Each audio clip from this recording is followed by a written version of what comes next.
límite superior de la mano es un plano horizontal que pasa por el pliegue cutáneo inferior de la muñeca, que marca el talón de la mano.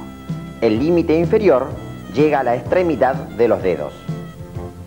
En la palma identificamos la eminencia tenar, la eminencia hipotenar y entre ellas la celda palmar media. El nervio mediano entra en la palma entre el tendón del palmar mayor y del palmar menor. Siguiendo su trayecto a unos 2 centímetros del talón de la mano, encontramos el ramo tenariano de dirección casi horizontal. El nervio cubital llega a la mano entre el hueso pisiforme y el gancho del hueso ganchoso.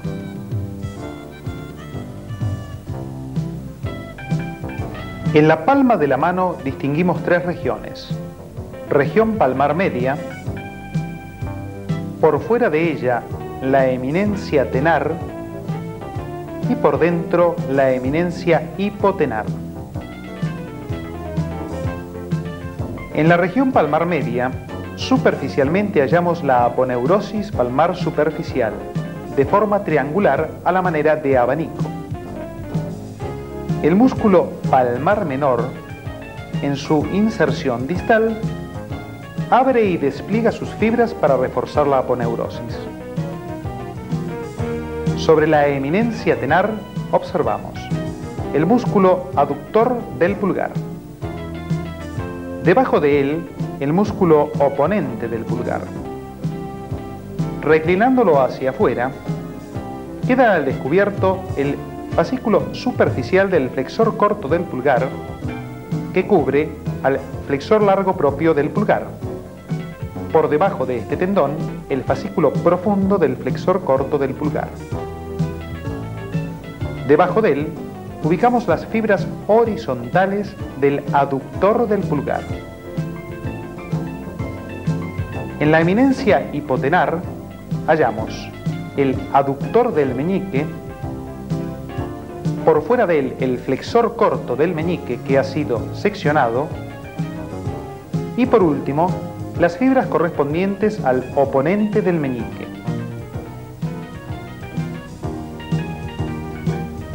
El ligamento anular anterior del carpo emite prolongaciones fibrosas que se insertan sobre el hueso pisiforme y forman un canal osteofibroso para el paso de la arteria cubital.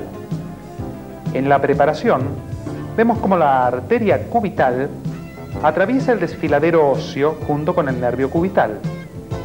Este es el canal de los vasos cubitales o canal de Guyon. Sus prolongaciones se continúan con el ligamento anular del carpo. La arteria radial se anastomosa con la arteria cubital a través de la rama radiopalmar. Se constituye así el arco palmar superficial. La arteria cubital emite la arteria cubital profunda relacionada con el nervio cubital y hueso pisiforme. El trayecto continúa descendente y hacia afuera y se anastomosa con la radiopalmar. De la convexidad surgen las ramas digitales.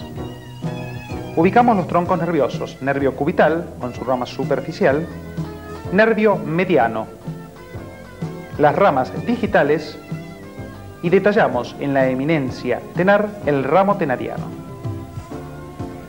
El sistema de reflexión con acrílicos en un miembro inferior fetal, con látex en un miembro adulto, nos demuestran la anastomosis radiopalmar que se efectúa en el arco palmar superficial. Siguiendo las arterias digitales, observamos los anillos nerviosos que las ramas nerviosas digitales suelen formarle.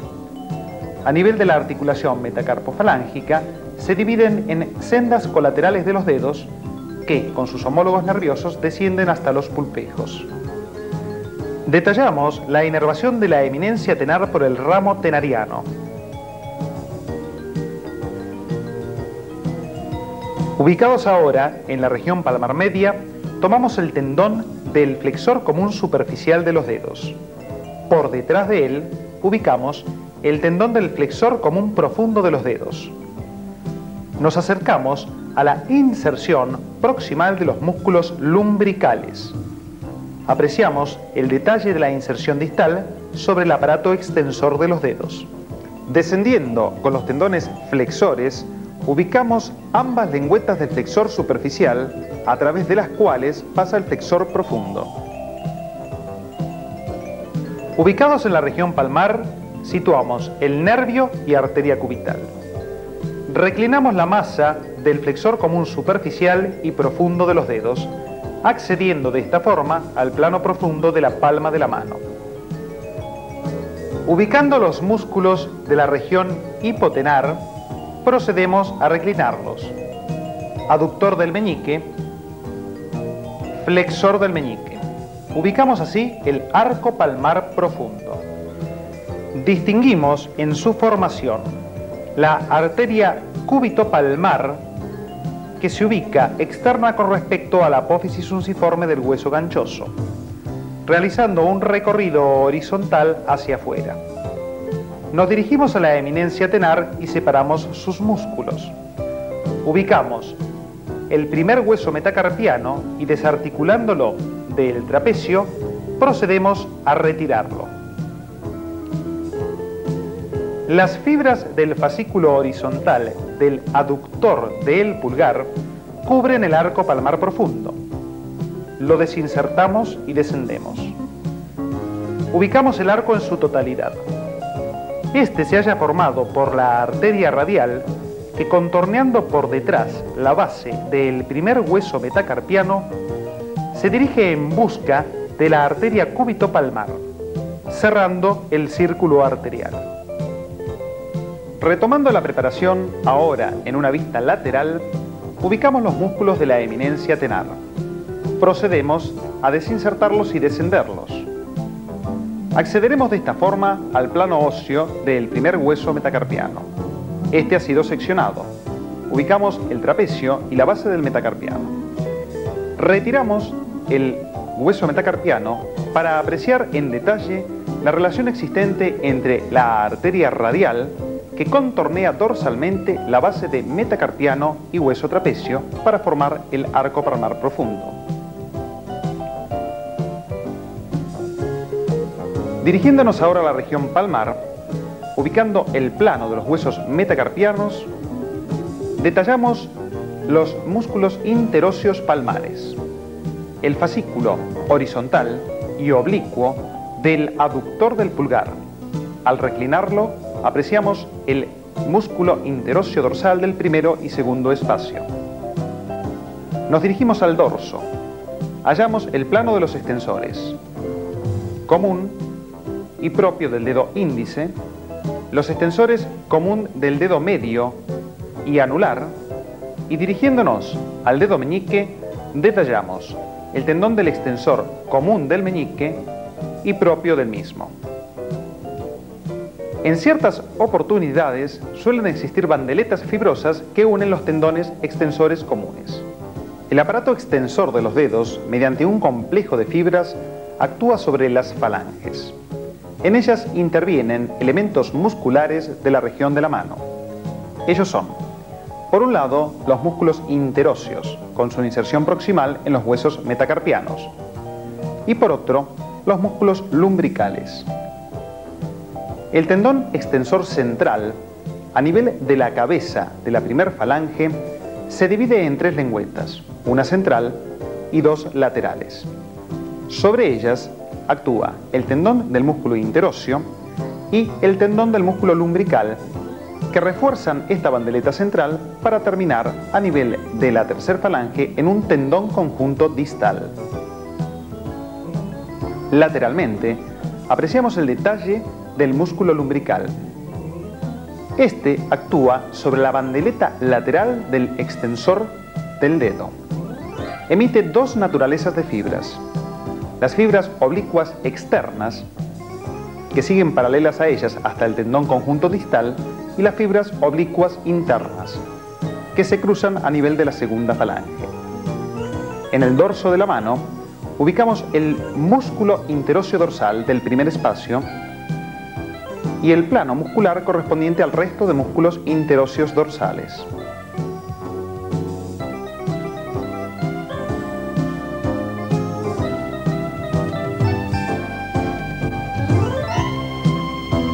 La lesión del nervio mediano a la altura de la muñeca produce la mano simia. En ella hay una atrofia tenariana y no se opone el pulgar, que está en abducción. La lesión del cubital se caracteriza por la mano en garra para el cuarto y quinto dedo. La primera falange de los dedos está en hiperextensión y la segunda y tercera en flexión. La parálisis de los interóseos palmares impide la aproximación de los dedos. La lesión de la rama motora del radial produce la mano péndula.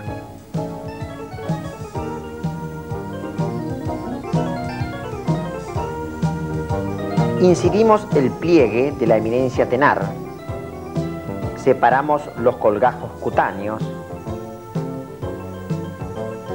disecamos la grasa tenariana y en su profundidad descubrimos el nervio mediano.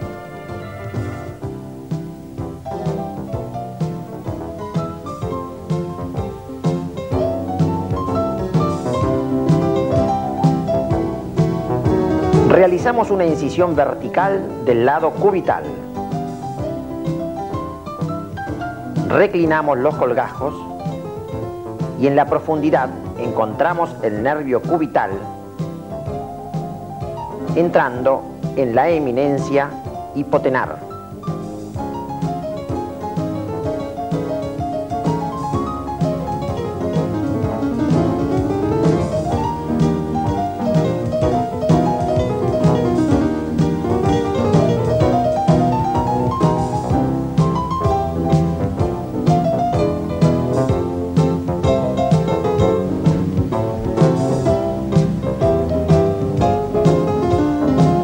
Retomando la región palmar, hemos realizado la inyección con acrílicos de las vainas sinoviales digitocarpianas.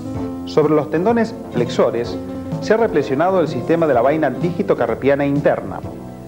Apreciamos el detalle cómo la vaina envuelve totalmente a los tendones flexores.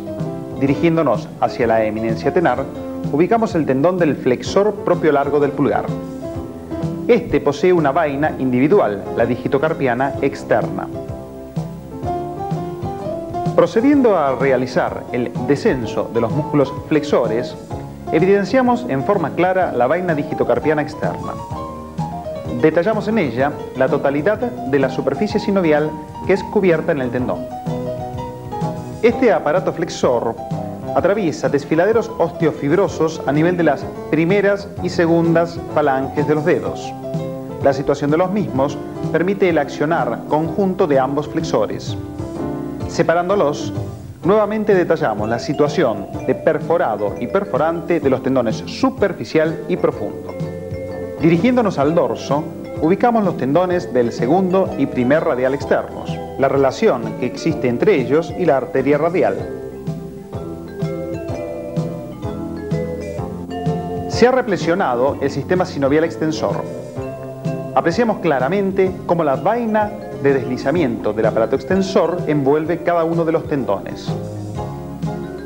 Sobre la región de la muñeca separamos en la totalidad el aparato extensor. Dirigiéndonos ahora al plano articular, ubicamos el primer metacarpiano, que mediante la articulación metacarpofalángica se relaciona con la primera falange y esta, por la interfalángica, con la segunda falange del pulgar. El resto de huesos metacarpianos, mediante la articulación metacarpofalángica de los cuatro últimos dedos, se relaciona con las primeras falanges de ellos.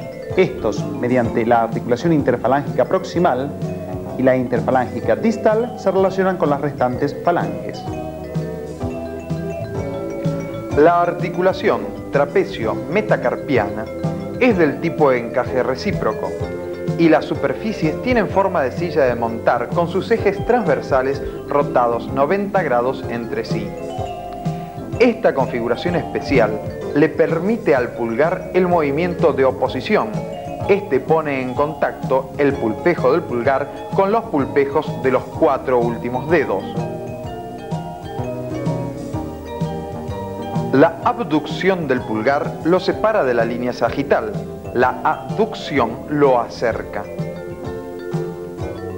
En el movimiento de circunducción, el pulgar forma un cono de base externa. La abducción del meñique acerca a este a la línea sagital y la abducción lo aleja. La flexión de la primera falange con la extensión de las otras dos es producto de la acción de los músculos lumbricales e interóseos. Los músculos flexores producen la flexión de las tres falanges de los dedos sobre los metacarpianos. Los interóseos dorsales separan a los dedos de la línea media de la mano. Inversamente, los interóseos palmares los aproximan a esta.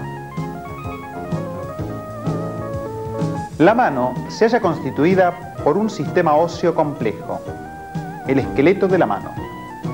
En él distinguimos el carpo, el metacarpo y los dedos. Nos acercamos al carpo. En su primer fila ubicamos de fuera hacia adentro el escafoides, semilunar, hueso piramidal y hueso pisiforme. En la segunda fila el trapecio, el trapezoide, el hueso grande de ubicación central y el hueso ganchoso. Ambas filas, proximal y distal, se articulan a nivel de la línea mediocarpiana. En la segunda fila del carpo, el trapecio y trapezoide se relacionan con las bases del primer y segundo hueso metacarpiano. El hueso grande con el segundo y tercer hueso metacarpiano. Y por último, el hueso ganchoso se articula con las bases del cuarto y quinto hueso metacarpiano. Constituyen así la línea articular carpo-metacarpiana. Los huesos metacarpianos son numerados de 1 a 5 desde afuera hacia adentro. El esqueleto de la mano continúa con las falanges, primera y segunda para el pulgar, primera, segunda y tercera para el resto de los dedos. De esta forma, se constituye un eje óseo en torno del cual actúan las fuerzas de los tendones extensores y flexores. Detallamos en el dedo medio la ubicación y el eje del sistema osicular.